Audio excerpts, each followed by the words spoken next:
Bonjour à tous, merci. Vous êtes en direct sur KTV, le live Facebook de KTV et Kwezi FM. Le second temps de parole consacré à Luc Bazanella qui est avec nous ce matin. Maître, bonjour et bienvenue.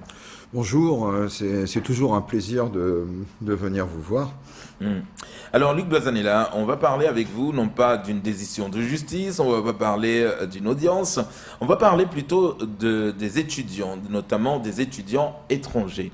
Vous avez fait le constat et vous estimez, Luc Bazanella, qu'aujourd'hui nous avons quand même certains étudiants étrangers qui ont un parcours scolaire remarquable, un cursus scolaire bien assimilé en tout cas à nos valeurs, et vous estimez que certains étudiants dont vous parlez doivent aussi avoir leur chance à Mayotte d'étudier, de faire des études supérieures et notamment d'avoir aussi la facilité d'avoir une naturalisation par exemple pour pouvoir suivre des études longues. Est-ce que vous pouvez d'abord nous résumer un peu votre constat? Écoutez, d'abord, on parle beaucoup de démocratie, de république.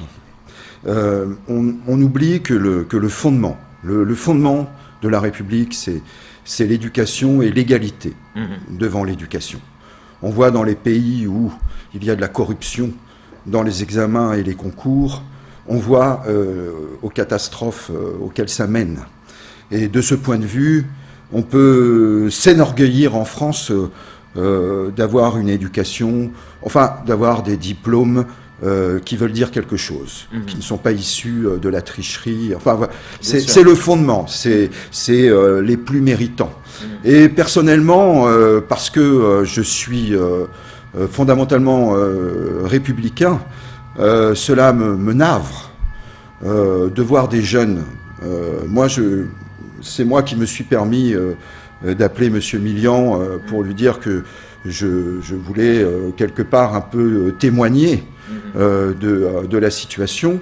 Cela me navre de voir des jeunes qui, on leur reproche suffisamment, à juste titre, de balancer des caillasses, de faire des... Enfin, il y a un vrai problème avec la jeunesse, hein, et en même temps, on nous dit que la rentrée scolaire a été une réussite à Mayotte.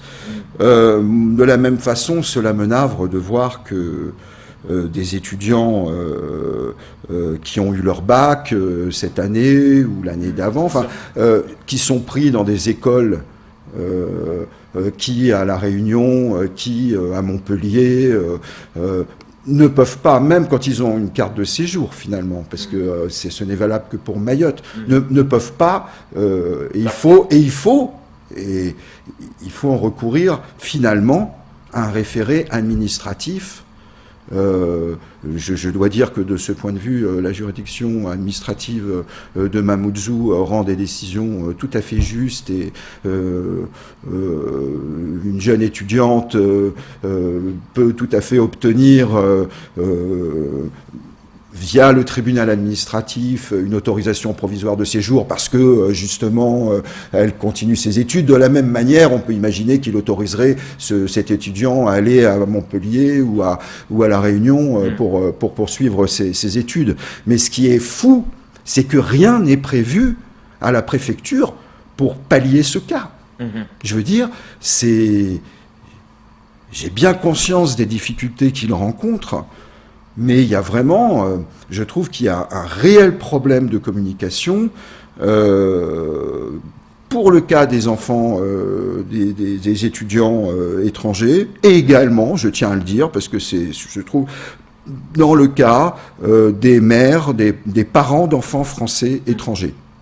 Je trouve que ce sont également des cas qui sont très très mal traités par la préfecture, alors que ce sont des gens, dès lors qu'on est parent d'un enfant français, qui me semble devoir... on doit leur réserver une certaine attention et une certaine diligence dans le traitement de leurs demandes. Justement, on voit une photo d'ailleurs qui est assez parlante des jeunes qui mettent des banderoles étudiants étrangers à Mayotte en sous-France, négligés, abandonnés, délaissés. Mais oui. Les mots sont forts. Mais oui, mais c'est la réalité. C'est la réalité. Et moi, je vous dis franchement, en tant qu'avocat, je préfère m'occuper... Pour moi, ne voyez aucune ironie, dans le sens, il n'y a rien de méprisant mais c'est des dossiers parasites. C'est des dossiers qui font perdre le temps aux auxiliaires de justice pour s'occuper des vrais dossiers. C'est des dossiers qui ne devraient pas exister. Je veux dire, vous voyez, c'est dans le sens parasite, dans le sens que c'est quelque chose qui ne devrait pas exister. Il devrait y avoir un guichet réservé, quelque chose. Là, on sait qu'il y a eu plus de bacs que les années précédentes pour cause de Covid. Bon, tant mieux pour les chanceux. Bon, ils ont bien leur diplôme, ils n'ont pas triché pour l'avoir. Et ben maintenant, qu'est-ce qu'on fait d'eux ? Alors, et après, on vient pleurer parce que les jeunes désœuvrés viennent abîmer Mayotte. Luc Bazanella, justement, vous qui êtes républicain pour la démocratie, vous connaissez si bien aujourd'hui notre appareil judiciaire et notre administration. Est-ce que finalement, ce n'est pas notre administration qui nous fait défaut? Parce qu'aujourd'hui, un étudiant étranger qui est venu là, ou qui est né là, un enfant étranger, ou de parents étrangers, mais qui est né sur le sol français, qui a suivi tout un cursus scolaire ici, qui a obtenu ses diplômes, écoutez, très sincèrement, est-ce que c'est pas notre administration finalement qui nous fait défaut? D'abord, c'est pas que je vous remercie, je vous félicite pour cette question qui permet de prendre un peu de hauteur.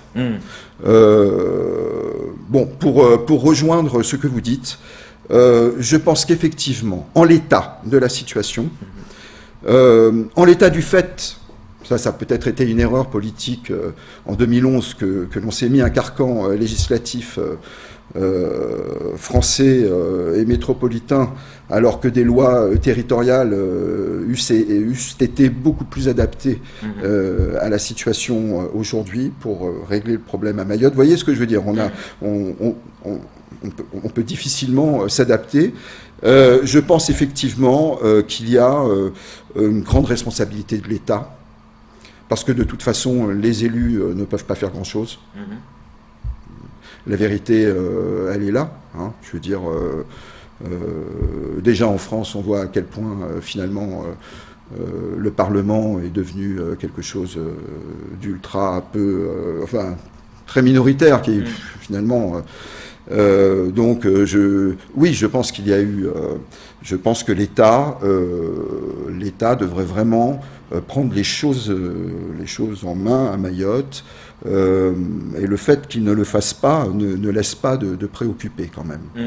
Alors, avant de revenir avec Léonard Audier pour une question, Luc Bazanella, on a des collectifs à Mayotte et même les Mahorais qui ont demandé à l'État pendant des années, ouvrons un peu ces cartes de séjour pour permettre pas seulement les étudiants, mais même ceux qui sont là et qui ont travaillé là, qui ont aujourd'hui une carte de séjour, qui aimeraient aujourd'hui rejoindre la région, aller chez nos voisins, à la métropole, mais qui sont finalement bloqués là parce qu'ils ne peuvent pas partir. Est-ce que ça, on pourrait pas déjà commencer par ça? Mais je suis tout à fait d'accord. Déjà, arrêter ce goulot d'étranglement qui est l'absence, à partir du moment où on accepte sur le territoire de la République française un étranger, j'estime effectivement qu'il a parfaitement le droit. Il devrait avoir le droit de pouvoir circuler librement sur l'ensemble du territoire européen, français et européen. Mais là encore, on tombe dans les histoires que on est dans un endroit où des fois les règles de l'Union européenne s'appliquent et d'autres fois elles ne s'appliquent pas. Elles s'appliquent juste dans le sens pour embêter les gens et rarement dans le sens de permettre la libre circulation des personnes qui devraient pourtant, c'était ce qui était annoncé à l'époque, qui devait être l'objectif de l'Union européenne. Ce qui est assez fou, ce que vous soulevez là, c'est pas un problème nouveau. Je suis en train de regarder. Déjà en 2016, le collectif dénonçait le problème. En 2017, le combat des étudiants étrangers pour leur carte. Ils ont même écrit au préfet en 2018 en disant il y a un problème. Qu'est-ce qui bloque? Parce que 2016, 2017, 2018, 2019, on est en 2020. L'inertie. Qu'est-ce qui bloque? L'inertie. Moi, c'est un blocos. C'est une volonté. Non, mais je veux dire, pour moi, la préfecture, c'est un blocos pour ce qui concerne les étrangers. Est-ce que pour vous, c'est une volonté politique de bloquer l'évolution de ces jeunes-là? Quand je vous disais tout à l'heure que dans cette affaire, il me semble qu'il y a une responsabilité de l'État, je pense que je répondais à votre question. Alors, Luc Bazanella, vous, en tout cas, ça vous touche de voir que certains jeunes, qu'est-ce que vous avez engagé? Est-ce que vous avez essayé d'interpeller des pouvoirs publics? Parce que certains, ici, nous disent, ici et là, en disant, alors, c'est vrai, ils sont étrangers, pour la plupart, ils ont leur diplôme, mais l'État comorien ne fait même pas de gestes, en sachant que j'ai quand même des ressortissants là-bas qui travaillent, d'autres qui font des études. Maintenant, je pense que la France a fait une grosse partie de sa part en disant qu'ils sont diplômés, mais ils ne peuvent pas partir. Est-ce que là aussi, l'État comorien ne pourrait pas, quelque part, mettre la main à la pâte en disant, bon, moi je m'engage à les faire partir, par exemple, en faisant les démarches possibles à faire? Qu'il faille renouer le dialogue avec les Comores. Je pense qu'effectivement c'est une nécessité, mais comment vous dire, qui nous dépasse tous. Tous autant que nous sommes, c'est du ressort de la diplomatie, c'est du ressort du ministre des Affaires étrangères. En tout cas, ce qu'il y a de certain, c'est que on parle beaucoup de droits de l'homme, il y a une valeur que la France véhicule, qui est celle de l'éducation. Et d'ailleurs, même si, dit-on, le niveau de l'éducation aurait régressé en France, on a quand même un des plus beaux réseaux éducatifs au monde. Que ce soit d'abord dans notre pays proprement dit, dans les DOM, enfin ça se développe à Mayotte, et même outre-mer, les écoles françaises, tout le réseau français est extrêmement réputé. Et je veux dire, et je pense que le meilleur trait d'union que nous pourrions avoir avec les Comores, je pense que nous devons rester la capitale culturelle.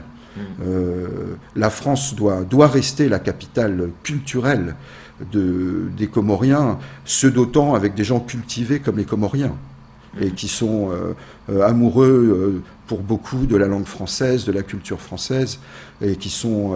donc je veux dire, il faudrait que vraiment Mayotte soit une vitrine, soit une vitrine de l'éducation justement, à Mayotte. Et ça, ce sont des choses, vous voyez, tout ce qu'on peut payer, tout ce que l'État peut payer, quand il y a besoin de payer, ce sont des dépenses de toute façon, qui profitent à tout le monde, qui profitent à la France, qui profitent aux intéressés, qui profitent aux Comores. Voilà, j'ai pas de... Mais il faut bien commencer par quelque chose. Je profite de rebondir sur ce que vous dites. Mayotte devrait être une vitrine. Aujourd'hui, par les jeunes, Mayotte, la vitrine, c'est...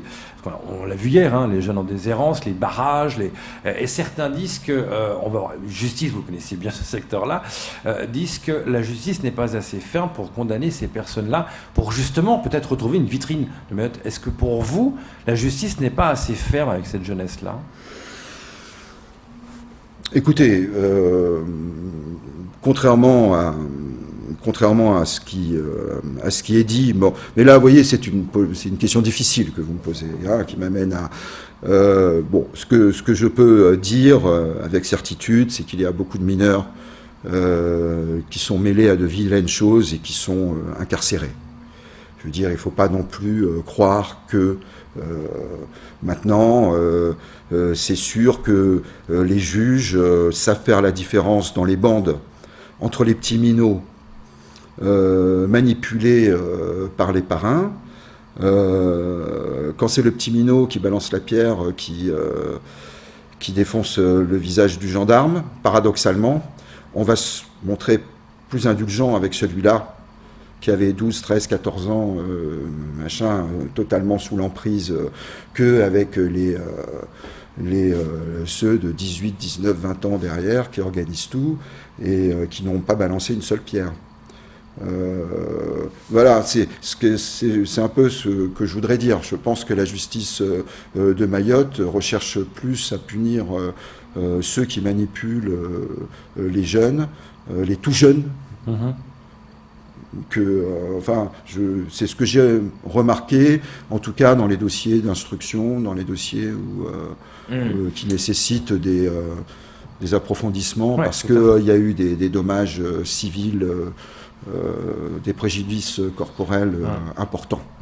Alors, Luc Bazanella, revenons un peu sur ces étudiants étrangers. Vous, aujourd'hui, en tout cas, vous avez accepté, vous avez fait cette démarche de venir témoigner. On sait qu'il y a des associations ici qui aimeraient, qui font le nécessaire pour pouvoir aider ces jeunes-là. On ne sait pas aujourd'hui combien ils sont. En tout cas, on n'a pas un chiffre exact de tous ces jeunes qui obtiennent des diplômes et qui se retrouvent sans emploi, sans formation. Donc, du coup, aujourd'hui, vous témoignez, mais après, la suite, c'est quoi? Est-ce que là, aujourd'hui, finalement, vous avez approché une association, vous avez approché certains jeunes qui ont formé un collectif pour essayer de trouver peut-être une petite voie à suivre? Et qu'est-ce que vous faites? Moi, vous savez, moi, je suis un Bernard l'ermite dans sa coquille. C'est un peu viscéral chez moi. Mais j'aide du mieux que je peux les gens qui viennent me voir, et j'essaye par des contacts directs d'amener mes interlocuteurs à comprendre qu'il y a... je suis plutôt un pragmatique. Voilà, je suis plutôt quelqu'un de pragmatique. J'essaye de trouver des solutions concrètes. Et par exemple, mon intervention ce matin sur votre plateau, et je réitère mes remerciements de vous avoir invité, quelque part entre dans ma stratégie de défense de ces gens-là.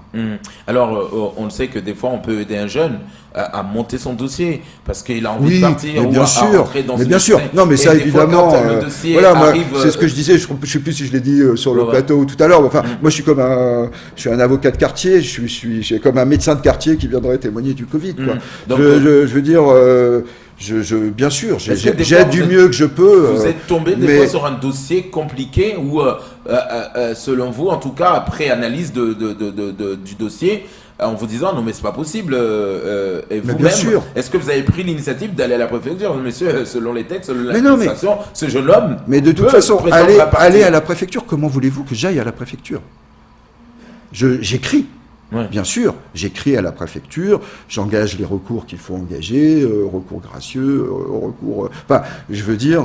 mais je dirais à la limite, vous voyez, que je préfère une situation où le préfet dit non qu'à une situation où le préfet ne dit rien. Parce que le problème, c'est pas tant les décisions qui sont négatives, parce que celles-là, on a le droit de les contester, et on a le droit d'aller devant le tribunal administratif, et on a le droit... on a le droit de faire valoir les droits de son client, mais le pire finalement, c'est cette espèce d'inertie qui est qu'on ne répond pas. C'est le cas? Ah ben c'est le cas. On vous répond jamais? Ah ben non, je ne dis pas qu'on ne me répond jamais, je n'irai jamais dire ça, mais il arrive effectivement que parfois on ne me réponde jamais. Effectivement, j'espère que votre intervention va faire avancer et bouger les choses. C'est tout pour ce temps de parole.